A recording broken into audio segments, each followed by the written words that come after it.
In a city where luxury estate stands empty, thousands struggle to find affordable housing. The harsh reality is that Abuja housing crisis isn't just about numbers. It is about people. People that find it very difficult to find a place to call home. Today, we explore the faces behind the statistics and the resilience of a city in crisis. I am Maryam Idris and this is Inside Abuja. Abuja, Nigeria's capital city, is a hub of growth and development. However, amidst the gleaming skyscrapers and luxury estates, a stark reality persists. Homelessness is a growing concern, affecting thousands of individuals and families. The high cost of rent and housing in Abuja has become increasingly unaffordable, pricing out many low and middle income earners and contributing to the rising number of people without stable homes. In the heart of the city, residents witness the daily struggles of the homeless. Many are concerned about the increasing number of displaced individuals and families and the impact this has on the city's social fabric. It is the cost of living. Most people have no job, and even people having jobs, some cannot afford the high rent. Rents are on the high side. Many of them cannot afford this. You see people staying under the bridge. They are not destitute. In most cases, you think, oh, these people are destitute. It is the cost of living.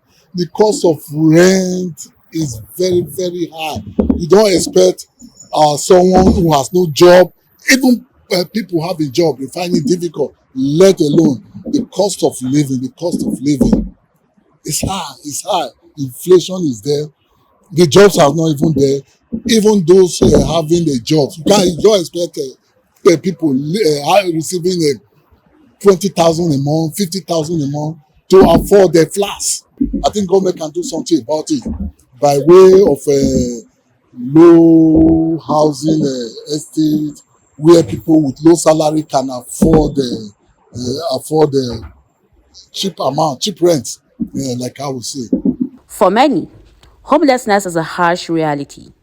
Some have lost their jobs, others their families.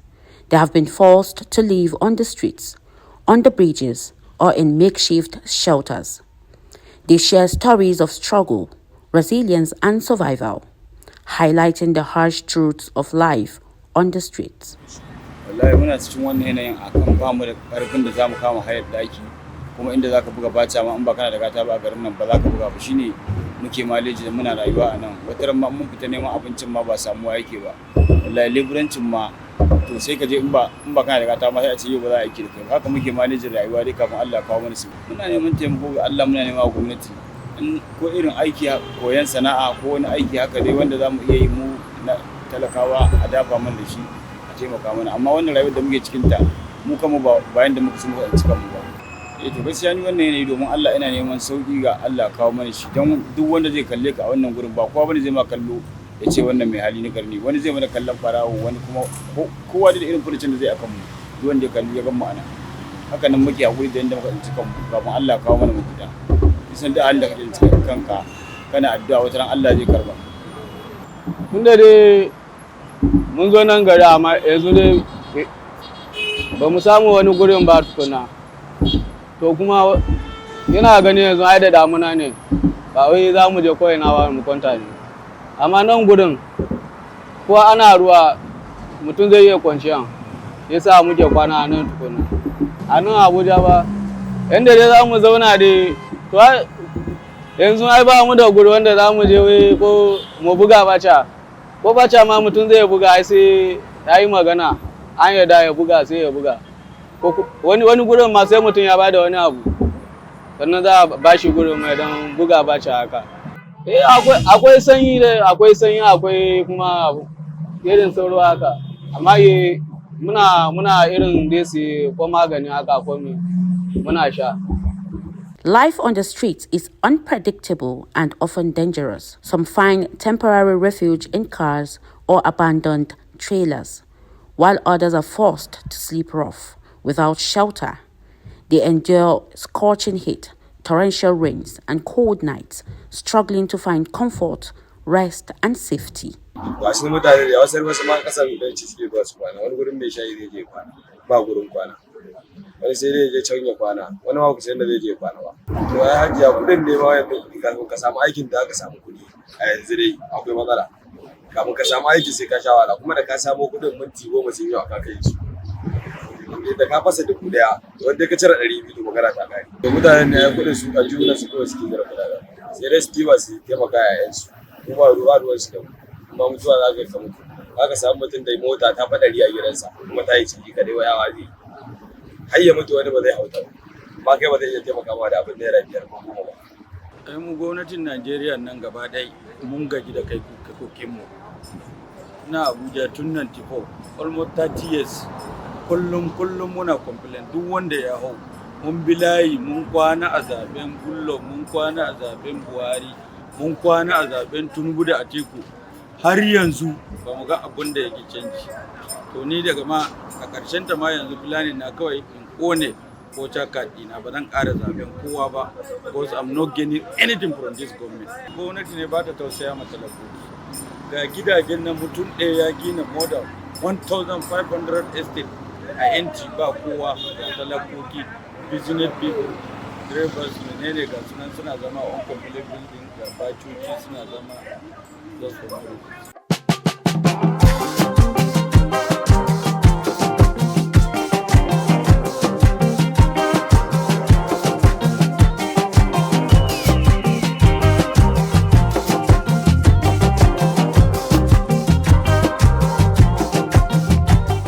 In the absence of formal housing, many form makeshift communities, building their own informal support systems.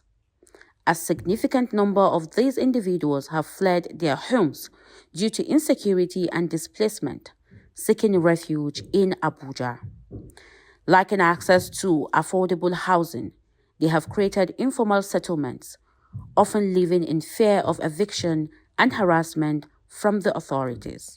Kamar mu a matsayinmu na 'yan ƙasa yadda muke a zaune a wurin nan sama da mutum 5,000 da wani abu, a ce muna Najeriya, kuma yadda Najeriya take da arziki a Afirka ta fi kowace ƙasa arziki, ya kasance mu muna zaune a wannan wuri wanda yake gashi gini ma an hana mu, bacoci ne gashi muke zaune da iyalanmu. Babban ƙalubalen da muke fuskanta a wannan wuri kin ga na farko akwai gurɓata yanayin muhalli, akwai sauro da sauran abubuwa, wani lokacin kana ɗaki ma za ka ga macizai suna yawo. Na biyu kuma kin ga inda damuna ta yi ga sanyi, yaranmu malaria su yi ta zazzaɓi da sauransu kullum. Yanzu a kullum anan za ka samu sama da yaro 100 kullum ana zuwa kemis ana masa allura saboda sanyin ƙasa.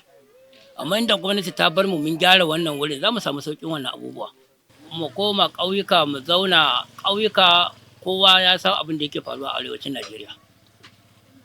Katsina, Zamfara, Sokoto, Kebbi da Maiduguri da ina, kowa ya san abin da yake faruwa. Yaushe ka tsira da lafiyarka da iyalanka kuma ka tashi ka koma wurin da zaka fuskanci barazanar rayuwarka? Ai ba zai yiwu ba. Mu ma dole ce ta sa muka baro can Katsina da Maiduguri da Zamfara da Sokoto da Kebbi da sauran wurare muka dawo nan. Kuma muna ƙara kira ga gwamnati su daina ɗaukar mu 'yan ta'adda mu da muke zaune a bacoci. Mu nan ba mu da 'yan ta'adda. This battle that you see everywhere here, we don't wish to be here, but because we are not financial buoyant. You understand? Number one, you see all these battles. When it's raining like this, some of us do feel cold, diarrhea, all those kind of things. That is some challenges that we are seeing here. As you can see the gutters, imagine, or some of us, like this door now, see the door, see the water that comes out from the bedroom. All these things, and it's affecting our health. Some of us cannot even get a dhow that will take us, let's say for instance, some of us are coming from KD, Nasarawa. We can't even afford funds that will take us to where we can take a cab that can take us to our home. Talk less of that. We are trying to survive, and we are trying to have money for food first. So that is going back home. We don't have that in mind now, because It's not easy for us in this ghetto. At times, to afford a paracetamol money, we can't. Muna zaune nan gidan nan gurin Hajiya Maryama dole ne. Mu ma kanmu ba wai muna rayuwa cikin jin daɗi bane, kun zo kun ga irin yanayin gurin. Kuma kun gan mu da ƴaƴanmu, kuma dukkan mu matayen aure ne ba wai masu zaman kansu bane. To yawancin mu nan mazan ƴan arewa ne. To arewa kowa san matsalar da ake fuskanta, su nan mazajen mu ƴan kodago ne. Idan suka je kodagon nan sun samu su dan tura mana bai isa ba, dole ne sai dai mu ta raka-raka. To ana ta tafiyar da rayuwar dai a haka dai, ƴan bindiga gashi sun hana mana sukuni. Kawai sai muka biyo su nan. Suka dan bubbuga mana bacoci inda suke kasuwanci. To babban dai matsalar mu wallahi Hajiya Maryamu maganar rusau. Muna zaman manejin rayuwa, lebura dai kin ga wani lokaci a samu aiki, wani lokaci ba a samu ba. To sai mazan suka kyale mu muka zama business woman. Kowanne yana ta buga a buga, kuma Allah ya kalli zuciyar mu yana sa mana albarka a nima. To muna zaune ana zaune lafiya sai ki ji kawai an ce mana ga suna. To da an ce rusau din nan fa to hankalin mu na tashi Maryama. Na rantse miki da Allah, kowane irin mutum ne zai shigo nan. Kowane irin halitta zai shigo nan ya gama da 'ya'ya, abin tausayi ne. Haka za a kware nan, kin ga dai inda muke zaune, to haka za a bude a kware a dubbusa katakan. Ruwa na duka mu ga yara. Kuma ba a tashi mana wannan abin sai watan August, daidai lokacin da ake ruwa ba kakkaftawa. To wani lokaci in muka tattara kaya, in muka ce mu koma arewa, to can zafin da yake can ya fi na nan. Gara mu zauna a nan din, in an gama abin da ya saura sai mu sake komawa mu zauna. Muna zaman na dole ne, muna nacin nan na dole ne. Can ba daɗi, maganar yan kinafin. In da ba don yan kinafin ba, me zaka zauna ka yi a nan? Da mutuncinka, da gidanka, da darajanka, da komai. An hana mana sukuni, an kokkona mana kaya, sun kona abinci, sun yi komi. Yara ga su nan, a kama yara ƙanana kamar waɗannan a yanka, a yi musu rafin ɗinsu. Kana ji kana kallo ƴaƴanka a yi rafin ɗinsu, kana ji kana kallo gogonka a gabanka za a yi rafin ɗinta.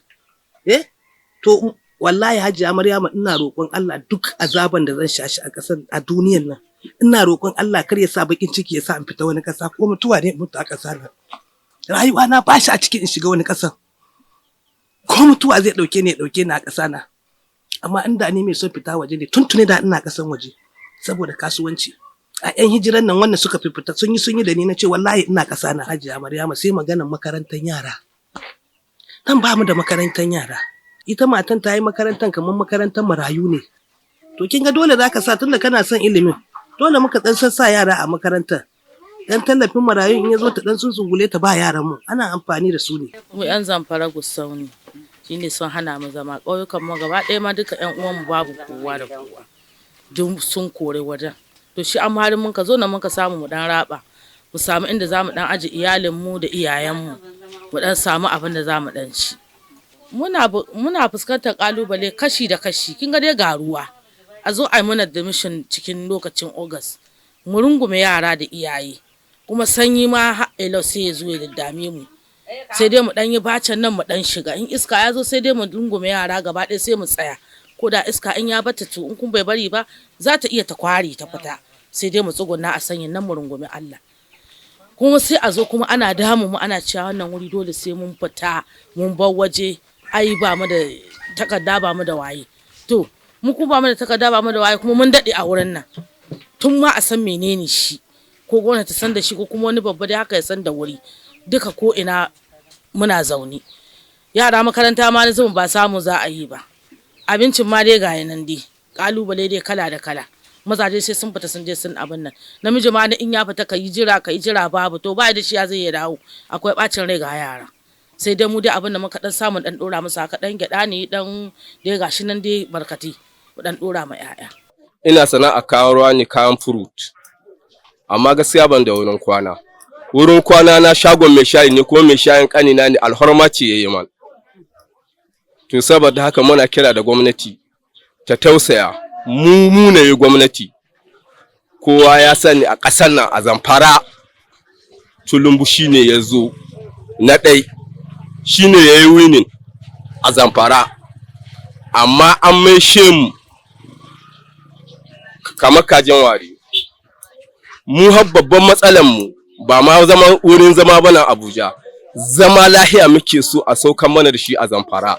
To ranke da magana na hakika a matsayin mu na 'yan ƙasa 'yan Najeriya. Wurin zama babban abu ne wadda haƙƙi ne na gwamnati ta sama ma al'ummanta da wurin zama. Muna 'yan ƙasa kuma kalle da muke sai ka ce wasu bakin haure wuri da bai kamata a ce at least a matsayin mu na 'yan ƙasa da muke da haƙƙi gwamnatin nan mun yi ta ka'in da na'i. Amma tun da muka yi gwamnatin nan har ga maka cimma nasara to wallahi abun more rayuwa ko daga ciki ba mu daga ciki. Musamman ma wurin kwanciya ya kamata at least shine lamba wanda a matsayin mu na 'yan Najeriya mu amfana da shi tunda gwamnati mun yi shi kayin da nayi. Talaka wani mai nema yadda zai yi da rayuwar shi ai dole ne abin ya buga ya gaza dole ne ya neman zai kurda kashi a ciki. In ba dole ba mu at least duk wanda bai iya kokari da kyar yake ce da kanshi a uni so 2 ko so 3 ba shi da wurin kwana a Najeriya kuma kana gwamnati kuma don talaka ne to ba inda muka ya dole kai mu hakura dole kai mu sai zamu yi ko cikin hakuri ne ko cikin buka dole mu lallaba da kanmu lallaba da rayuwar mu. The environment is not proper.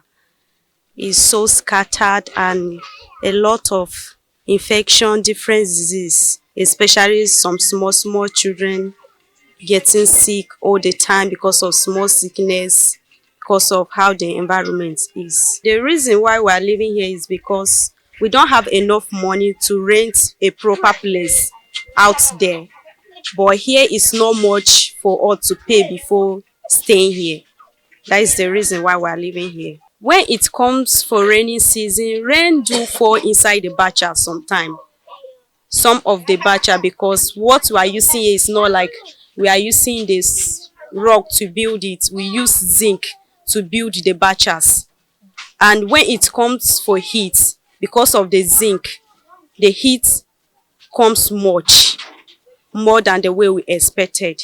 Ya kamata gwamnati ta tashi ta tsaye ta taimaka ma talakokin Abuja. Gashi nan da a lokacin ɗarufayi ana feshin shalto karfe 1 na dare ba sauro ba guda, amma yanzu ga flight ga doki a Abuja ga sauro da dare babbakun sauro suna ta cizon ga mutane suna zama a uncomplete building a bacoci ko ina ga sunan a rayuwa kawai ake gwamnati ba ta ɗauka mataki. A matsayinka na ɗan Najeriya da ya kamata a ce kayi alfahari da ƙasar ka tana da komai enough, masu kuɗi enough, masu ilimi enough da dai sauransu, amma ya zamto a ce kana ganin manyan gidaje waɗanda ya kamata a ce an tausaya maka an baka kakarin da kafaɗarka sai abun ya tutura sai a ce mai sai a je a ɗauko wani daga wata ƙasa ko sai ana nan ana jira an buga shi ne ana jiran wani ya taho daga wata ƙasa ya ɗauki wani makudan kuɗi ya bayar wanda shi ma kuɗin in an ɗauka an bayar ba zai amfani ka ba kai a matsayin ka na gida. Saboda haka muna roƙon gwamnati ta duba ta sa ido a irin waɗannan yamtuttukan gidajen waɗanda an gina su ne babu wani dalili ko kuma koma da dalili an gina su ne an bar su empty, amma mu kuma ga mu nan kara zube kuma a matsayin na 'yan Najeriya masu hidima a Najeriya muna neman gwamnati ta taimaka mana ta sa mana ido ta tausaya mana ta sa a dan dinga karɓar wani ɗan abu wanda bai zai fi ƙarfin mu ba mu dinga kada kafadun mu da mu da iyalan mu. So we are pleading if the government can come to our rescue. Not that we are living here that we are happy, but we don't have another place to stay. If this message can reach to the Honorable Minister of the FCT, so we can know that he can do something. Through him, Mr. Jagaban, our president, can help us. I know he have a heart of father. If he can see this place that we are living, even our life here is in danger. Look at this high tension. We don't have another place. We got to be living, man. So we'll be very, very grateful if they can come to our aid. Let them come. To, matsalan da dai kukan da dai zan yi guda ɗaya ne bai biyu ba Hajiya Maryam, gwamnati ta dube mu. Ta yi haƙuri. Zaman da muke nan ba wai cikin ranmu na so bane. Mu ma muna zaman na dole ne, can da gatanmu da komai. Amma dole muna ji muna gani muka bar shi da ƴaƴanmu saboda kwanciyar hankali. To ta dube mu don Allah don Annabi don girman Allah don girman da Allah ya basu. su dube mu da idon rahama. Mu yan nan cikin tifa gareji wallahi ba masu zaman banza bane. Yan arewa ne kuma mu yan ƙasa ne. Yan Najeriya ne mu abun mu. Matsala ne kawo mu, a dube mu da idon rahama dan Allah dan Annabi. Taimakon da ake yi a Abuja a saka mu ciki. Kulawan da ake ba jama'a a Abuja a saka mu ciki. Yawancin mu yan gudun hijira ne. Wallahi Maryama, ba wai mun zo wani kasuwanci ne ko abu. Yan gudun hijira ne tabbas. Kin shiga gidana kin ga yadda gidan yake. Da ɗakin yara na da komai kin gani.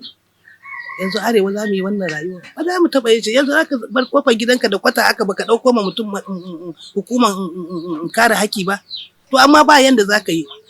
A nan ɗin muke kwanciya, a nan muke neman abin da za mu ci daga mun. The housing deficit in Abuja is a major challenge. Addressing this requires sustainable housing policies, access to social services, and economic empowerment programs targeted at vulnerable populations. I would like to take you to the Nigerian Constitution, Section 16, Article 1D, that mandates the government to provide shelter for all, including the narcotic, the wanderers, the homeless, simply put. So, but as it is, you know, over the years, the government is battling with fixing of deficit of infrastructure, which include housing and other myriads of problems they are trying to attend to. So in Abuja, particularly the Federal Capital Territory, the activities or the land use is guided by the master plan. But unfortunately, the master plan provided 1976 was altered. Several administrations from several ministers have tried their best to alleviate the challenges of this sector. But, you know, it looks as if they are overwhelmed.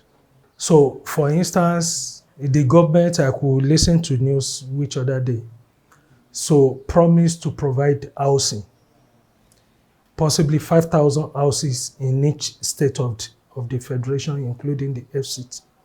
But the issue is, one of my seniors in the profession was interviewed by a Tribune newspaper just early August.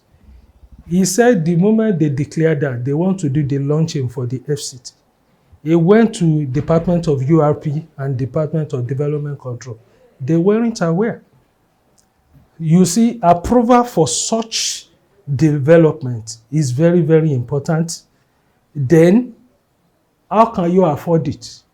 We all know what the prices of land is in Abuja. It's very easy.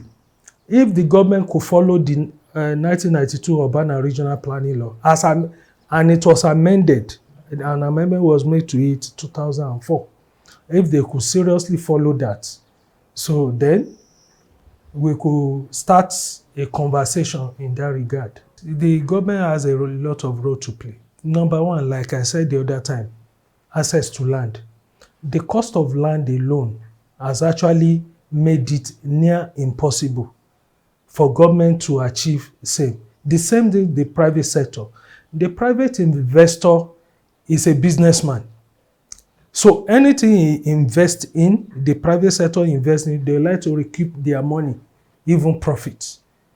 But the cost of land have made it so difficult for the government and private sector to achieve affordable housing.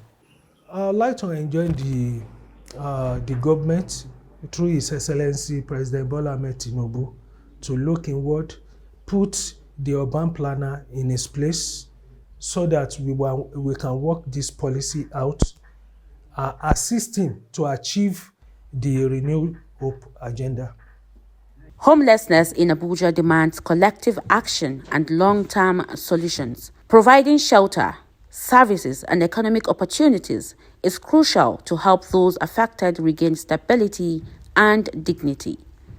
By working together, government organizations and individuals can pool resources and expertise to create a more inclusive and compassionate society.